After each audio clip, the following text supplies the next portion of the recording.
Brazen bull. It was around 600 BC in Sicily, and this man, Phalaris, was thinking of a new way to torture people.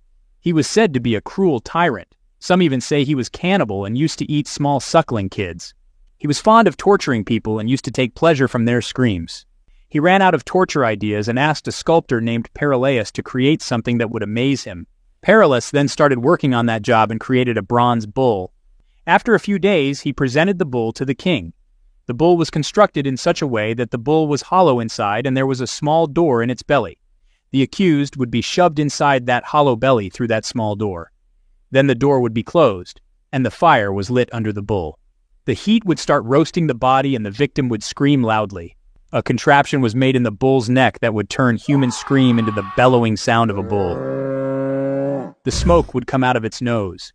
The sound and smoke would make it look like an angry bull ready for a fight. The king was happy to hear it. And to test its efficacy, he threw Parallaeus himself inside the bull and roasted him.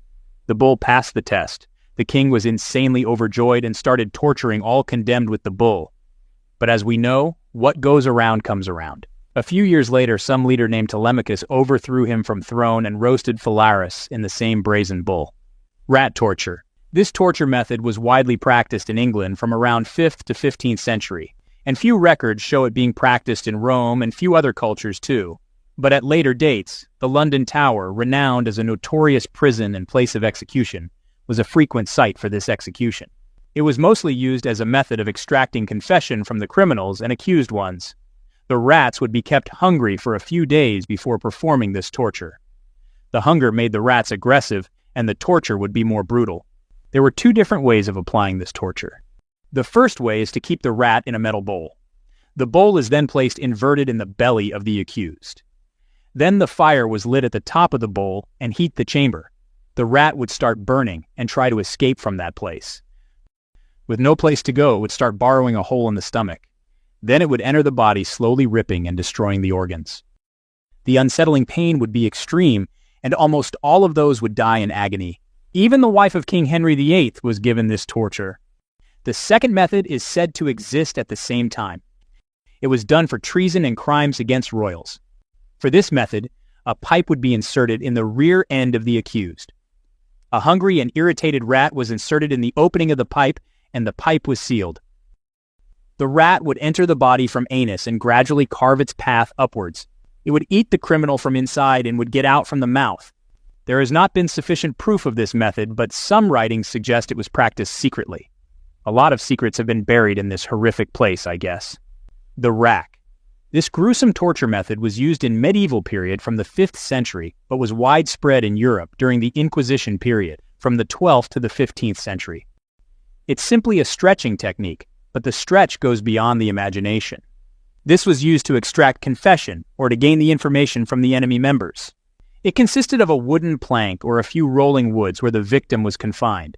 The hands and legs of the victim would be tied by ropes or chains, and the victim was asked numerous questions.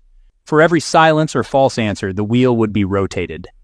Every rotation of the wheel would slowly stretch the body, putting pressure on wrists, shoulders, waists, and ankles. The body was stretched to such lengths that the muscles would tear, joints would dislocate, and the victim would suffer the excruciating pain. Few would die in the process, but believe me, those were the lucky ones. If someone would survive the torture, they would be set free. By free, I mean thrown to the woods or a deserted place. Without any working joints and torn muscles, the person would go into paralysis. Some would try to move with intense pain, while others would wait for their deaths with hunger and thirst. In any way, no one would survive more than a few days. If you ask me, that's literally a lengthy way to die. Lingqi. This form of torture is believed to have started from China. Lingqi, or Qiandao Wangua. In English translation, death by 1,000 cuts is a method where a criminal accused of treason or rebellion is cut hundreds of times by a small knife or a blade. The accused was first tied to a pole on the street or public area for all to see. To prevent the accused from instant death, a professional executioner was called. The executioner would then start to make small cuts without damaging the vital organs. The cuts are made in such a way that it hurts like hell, but the victim won't die. The wound from hundreds of cuts will traumatize the victim, and the agony of pain would be beyond compare. The process was continued for as long as the criminal was alive. Sometimes it took a few hours and sometimes even a few days for the criminal to die. It was to show what would happen if anyone spoke against the empire or tried to cheat the ruler. The dates and time frame differ among the records, but this torture method supposedly lasted for around 600 years, from 800 to 200 BC. If you have watched my previous video, you may know this guy, Qin Shi Huang. He was among those who supported this torture method. In fact, this guy has been involved in so many things that you will definitely hear his name in future videos as well. The Pear of Anguish. This torture method was used in medieval times mainly by the religious institutions. Starting from the 5th century, it was used against heresy and blasphemy, which were considered the crime of the highest caliber. It got widespread around the 12th century and lasted up to the 16th century. In this torture method, a pear-shaped metal or wooden structure was inserted in mouth or back for men, and you can guess where it would go for women. The pear was made in such a way that the rotation of screw would slowly expand the spike petals. This would cause internal damage to the body and generate intense pain. If the pear would fully open, death was guaranteed. It was like inserting an umbrella from the back and opening it inside the belly. I wonder what God would say if he saw this blasphemy. Gibbeting. Gibbeting was a gruesome public torture and execution method practiced in medieval Europe, Rome, and colonial America. It was punishment for piracy, murder, treason, or rebellion. Gibbet is a cage-like structure made of metal frames. You can think of it as a cage for a bird but multiplied by a bad factor. It came in many shapes, but the size would be no bigger than to fit a person. As the name suggests, the convict would be kept in gibbet and displayed for the public to see. The gibbets would be kept in accessible places like public road, the side of a playground, or near the water source. The convict would cry of hunger and thirst and even ask for help. If anyone tried to free them, those would be hanged in another gibbet next to the convict. So no one would ever dare to do it. Since the body was directly exposed to elements like heat, cold, sun, rain, wind, and everything, it would be extremely painful and hopeless. The victim would die ranging from a few days to a few weeks. After the body was dead, the insects and birds would eat it. It would start to decompose, and the unbreathable odor would be the reminder for others not to cross the line and obey the rules. As per records, some of the dead bodies were just kept like that for as long as 20 years. Well, they would punish you even after the death, I guess. Flaying. This was an insane torture method where a criminal is skinned alive. Practiced in a lot of cultures and regions, it was mainly prevalent in the Near East or Assyria, medieval Europe, and ancient China. This guy was among those who used this torture method. It was used as a punishment for treason, heresy, rebellion, and mostly for war crimes. In this method, the convicted criminal would be tied to a pole or a table. A professional executioner was called so that the victim wouldn't die. The executioner would make a small incision in the neck area with a sharp blade or knife. Then he would start peeling the skin without any delay. It was done so professionally that most of the time, the skin would be in one piece after peeling it from the victim. Keeping bleeding to a minimum and not destroying the vitals, the victim would be kept alive throughout the whole process. The unbearable pain and loud cry of the victim would make even the witness tremble in fear. The victim would later die of psychological agony and wounds rather than the skinning process. This method traces back to almost the 8th century BC and was practiced up to around 200 BC. But few records show that it was recently used in the World War as an action of revenge. Bamboo torture. This torture method is said to have been practiced in China. Not much documentation is found regarding this method, but few records show that it was a slow penetration method of torture. For this, a specific bamboo species, called moso bamboo, was used as the tool of punishment. This bamboo grows more than 3 feet per day.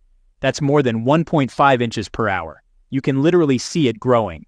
The criminal would be tied around 3 feet high in 2 poles, either horizontally or vertically. Then the bamboo saplings would be planted below the body of the prisoner. In front of his eyes, the bamboo would start growing, and within 24 hours, it would reach the victim's body. With its cone-like top, it would start to pierce the body.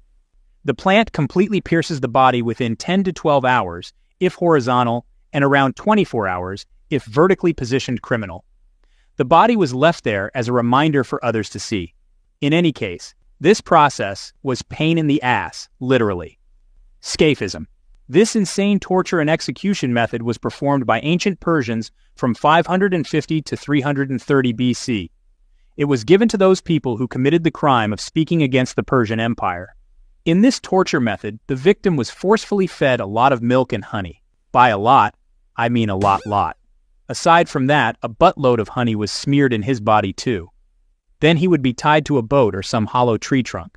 Then another small boat or some cover was placed in an inverted position and was sealed, keeping just the victim's head, hands, and legs outside. The boat was placed in swamp water and pushed aside. A lot of insects and animals would start feeding on that honey. To make it worse, the overdose of honey and milk would start bloating the stomach, and the victim would be forced to shit inside the boat. With no outlet, the boat would start to swarm with countless bugs and worms.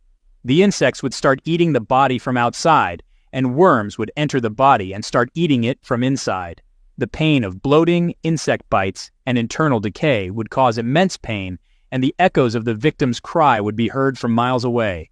The body would gradually rot while the victim is still alive. The suffering would last from a few days to 2 weeks until the victim died. This torture was so inhumane and gross that even I was hesitant to make drawings for this part. But as a fact video, I thought I should include this too. Sawing.